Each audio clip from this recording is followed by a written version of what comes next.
Welcome to our 5 on 5. Please welcome back Knute Buehler, the former state legislator and, of course, Republican candidate for Congress, Greg Walden. Seat. Good to see you, sir. Nice to see you, Craig. Welcome back. Yeah, So, thanks for having me. I'm curious, you've been in this race a couple months now. What is your biggest challenge in this one? Yeah.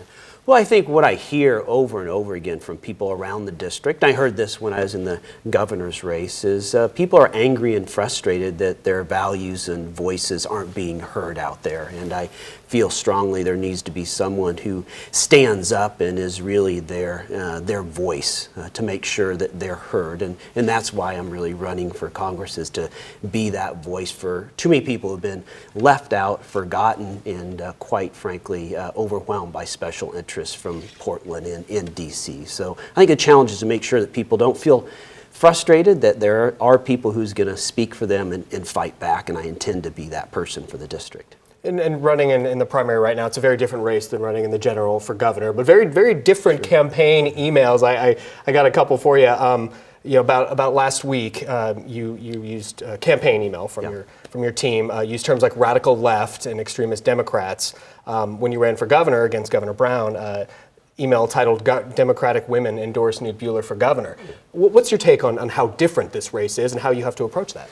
Well, I think the political climate has certainly changed in the last 4 years. There is many more radical ideas from the left coming, not just from D.C., but also Portland. We see it with regards to the cap and trade scheme that's coming, which is equivalent to the Green New Deal at the national level. We see the radical idea from Bernie Sanders with regards to nationalizing our health service, essentially having government take over our health care system. Those are radical ideas that just 4 years ago wouldn't even have got any traction. So I think it's important to push back against those ideas and really be the conservative voice in this district to say that those radical ideas just aren't acceptable. I was going to ask you about cap and trade. We had rally last week, the Timber Unity rallied. I believe environmentalists rallied yesterday. And you have a record, obviously, with on the environment. You've called climate change a vital issue or an issue of vital concern. Sure. You were one of only a few Republicans to vote to transition Oregon from coal to renewable energy.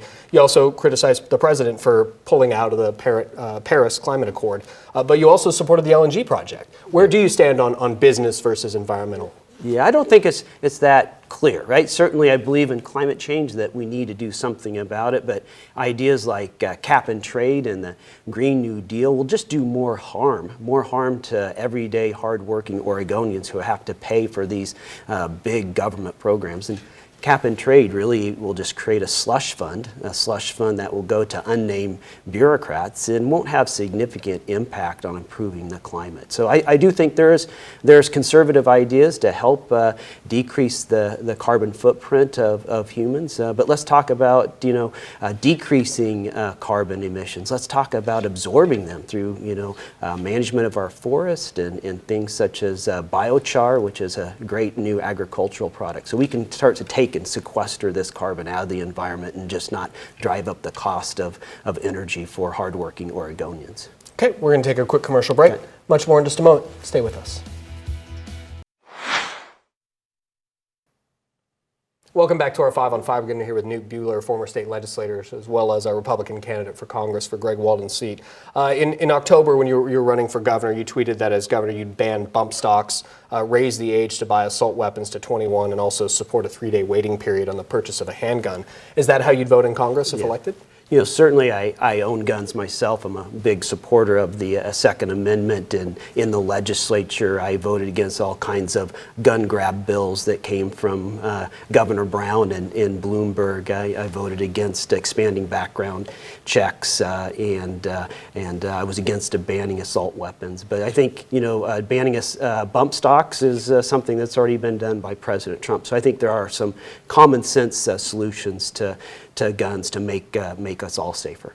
One of your primary opponents, Jimmy Crumpacker, says he supports term limits. If you were elected to this position, what position, if at all, would you take on that? Yeah, I certainly would support term limits. I think there's way too much insiders that control the process, not only in Washington, D.C., but also in Portland. People who really capture our government, and that long arm of the federal and state government is what's making so many people frustrated. It's increasingly even challenging people people's jobs, communities, and way of life, and it needs to be brought under control. And one way is to have turnover in these positions. So yeah, I support term limits. The president this week releasing his proposed budget.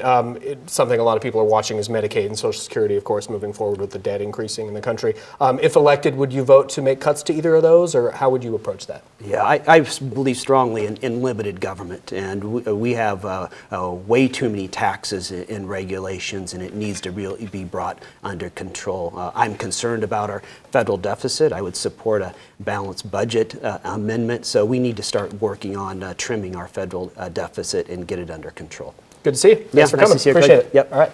Stay with us. We'll be right back.